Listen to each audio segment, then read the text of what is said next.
Hi guys, welcome to a gold lap guide for the current Gran Turismo lap time challenge at the Le Mans 24-hour layout. Now I'm in the Sauber, which is an absolute beast in a straight line, and for a Group C car, it's not too shabby in the corners. Now balance of performance is on, and we have to use the racing hard tyres.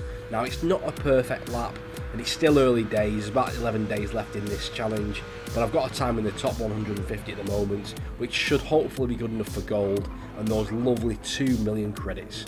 So without further ado, let's get into it. So starting the lap, third gear through the last chicane, and try and use all this circuit on the left hand side, carry as much speed through as possible. I'm going to go up to the first corner, and I'm going to stick to the left a little bit here and line the car up better.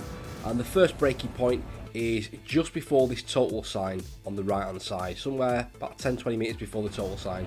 Slow it down, I get down into first gear, try and cut as much of this corner as possible, and just be careful not to take too much speed through here. Then you're building up second to third, use all the track on the left hand side here, floor the throttle as much as you dare. Around here we're going to use the braking point just after these bollards on the right hand side. I'm going to brake down into second gear, and I flick it up into third just at the apex, before the apex there. Try and carry the speed through the corner. Difficult to do in this car, it wants to go wide and understeer on power, but you can be careful with it. Little comfort lift on the edge there, could use a bit more track if I wanted to. This corner, just as the blue curb starts to the right hand side, brake down into third gear, so dab of the brakes, get the car turned in, cut as much as you can, and on the power nice and early, because you're going to be flat out for a long time down this straight. Stay to the right hand side and just drift to the left. Now you're trying to keep the steering wheel as straight as possible through here. Try not to induce too much steering in there, because it will screw off a little bit of speed. I'll come down to the first braking point for the first chicane, and you'll notice on the left hand side there are a couple of marshals just to the left there. Just after that, start braking down into second gear. Now cut as much of this corner as possible without invalidating your lap. We're going to extend the braking zone through mid corner to about where this arrow is here, and then where this arrow is, we're going to start to apply the throttle. So we're up into third gear. I'm a bit too greedy on the throttle going in there, push a bit wide, but we're okay. Stay inside that white line, otherwise you get a penalty, and away we go in third gear. Not the fastest first sector I had, but not too bad.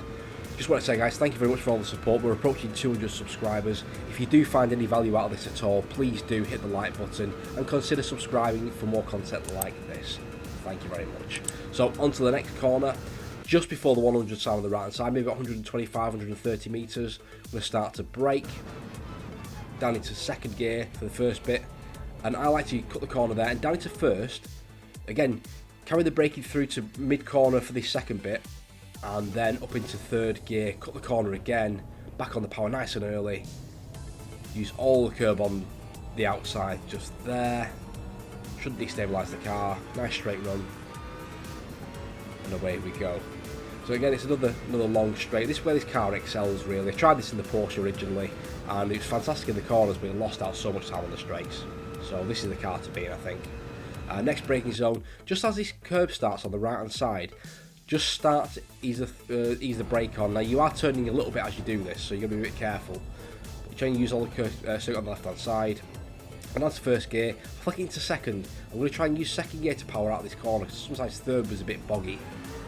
In second, into third, and away we go. So I was changing gear, third gear. I like to change about 156 miles an hour in the Sauber to fourth, and fourth to fifth, around about 195-ish. Seems to work pretty well on the gear changes there. So again, try and use as little circuit as possible on the right hand side. Come to the left. Now I come off the throttle just where this green bit is on the left hand side, over this curb. As soon as I pass this curb, just where the arrow is there, I start to put the brakes on. Probably a little bit conservative, but I want to make sure I'm positioning the car well on the right hand side.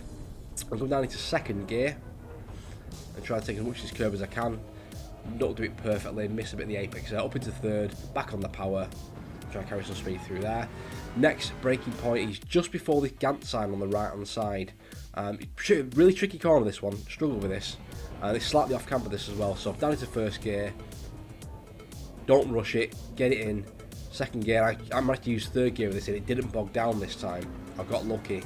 so I was okay with that one. Powering down to the, I think these are the Porsche curves. I don't know the names of these corners, but probably should do these lap guides. Anyway, going down into this little section here, it's tricky. Just before the green section of the Goodyear sign on the left hand side, just a dab of the brakes, and I go down into 4th gear. I can use more circuit on the left hand side if I wanted to, and just try and hug it in here. And back on the power nice and early again, and try and carry the speed through this corner if you can, flat out through there. And that's just a little lift up to this point, and there's a little braking point just here with the dab as the track goes to the extra bit of track on the left hand side, down into 3rd gear, dab with the brakes. I try and hug this bit on the right hand side because I want to position the car to the right hand side to open up this left hander. Just as that arrow is there, I'm off the gas before I get to that bit to try and get the car to turn into the left without using brakes. And then as soon as I feel comfortable, back on the power again, right there. And use all that circuit on the right hand side without invalidating your lap. On the last little bit now, last braking point, this last little sign on the left hand side, I like to use that one. And I'm going to brake down into 2nd gear. And try and take as much of this curve as you can. Difficult with this car, it does like to understeer a little bit. We do a half decent job of that there. Try and get the car to the right as possible. Into 1st. Cut as much of that as you can. Could probably cut more there. Up into 3rd. Hope it doesn't bog down. Get back on the power. Use all that circuit on the left hand side. And across the line for a 3 minutes 22.691. It's good enough for a gold. 1.55% off the gold time. Should be good enough. And it's 117th in the world at the moment. So thank you very much for watching, guys. I'll leave you with the lap. It's a full speed lap in cockpit mode. Hope you enjoy it. If you've got any value out of this at all, guys, please do leave a big thumbs up on the video and consider subscribing for more like this. I'm going to try and do one of these every couple of weeks if we can, and if I get time, do some more as well. Well, thank you very much for watching. I will catch you again next time. Take care.